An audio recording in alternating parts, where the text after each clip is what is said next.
Pizarro habló con otro grupo indígena de Ecuador. Le dijeron que el oro que buscaba de Quesada estaba mucho más al sur de donde él buscaba. Estaba a unos 1000 kilómetros al sur y ni siquiera se encontraba en la región de la cordillera de los Andes. Evitar las montañas le pareció una muy buena idea a Pizarro, pero no se dio cuenta de que ese nuevo destino era igual de traicionero. Según sus fuentes, El Dorado se encontraba a orillas de un río, en lo profundo de la selva amazónica.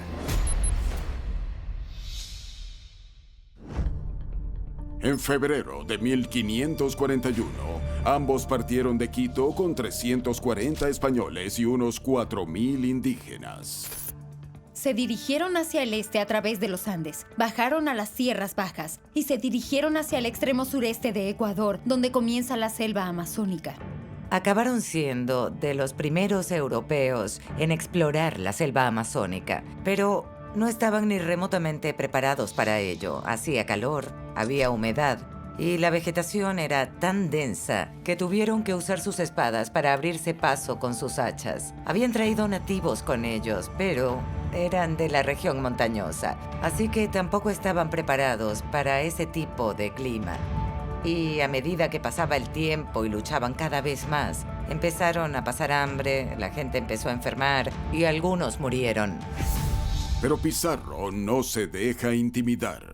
Era casi como si cuanto más duro se hacía el camino, más convencido estaba Pizarro de que El Dorado estaba a la vuelta de la esquina. Se consumió por encontrar la ciudad. Nada más parecía importarle. Condujo a aquellos sufridos hombres más al sudeste en busca de un río, que en última instancia le llevaría al oro.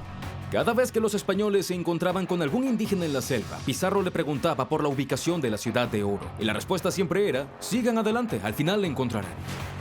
Al cabo de 11 meses, la tripulación había recorrido casi 300 kilómetros sin conseguir nada. Cuando la compañía de Pizarro llegó a las orillas del río Coca, la mayoría de sus hombres estaban muertos, moribundos o muy enfermos. Habían perdido 3000 nativos y 140 conquistadores. Se habían quedado sin comida, por lo que se comían a sus caballos para sobrevivir. Era menos una búsqueda de oro y más una lucha por la supervivencia. La expedición estaba a punto de amotinarse, así que planearon construir un barco para viajar río abajo.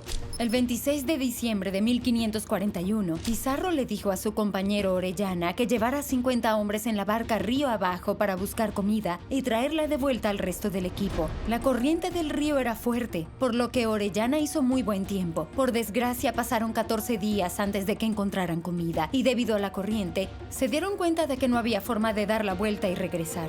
Así que decidieron seguir adelante. Orellana hizo firmar a todos los hombres un documento en el que decían que entendían lo que estaban haciendo. No tenían otra opción. Orellana sabía que eso podría haber acabado siendo útil más tarde. Podrían haber sido considerados traidores y condenados a ser ejecutados. Al cabo de un mes, Pizarro se da cuenta de que su viejo amigo no va a volver. Pizarro pensó que podrían haber sido atacados por una tribu hostil, pero también empezó a preguntarse si su primo le habría traicionado. Pensó para sí, si hubiera encontrado El Dorado, ¿volvería? Gonzalo Pizarro tomó a los hombres remanentes que quedaron varados a la orilla del río y llegó de regreso a Quito, literalmente sin zapatos y en harapos, y juró por Dios que si volvía a ver a Orellana, tendría que matarlo. Mientras tanto, Orellana continúa su viaje. La rápida corriente había llevado aún más lejos al equipo de Orellana, que seguía sin ver rastro alguno de la ciudad de oro. Finalmente se encontraron con el río Amazonas mucho más caudaloso.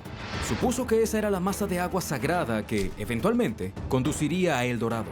Al principio parecía que tenía razón. A medida que se adentraban en la cuenca del Amazonas, empezaron a ver grandes asentamientos, ciudades prósperas con gente adornada de oro. Los lugareños alimentaron a los españoles y les enseñaron su idioma. A medida que los españoles avanzaban, escuchaban historias de ciudades aún más grandes y opulentas en lo profundo de la selva.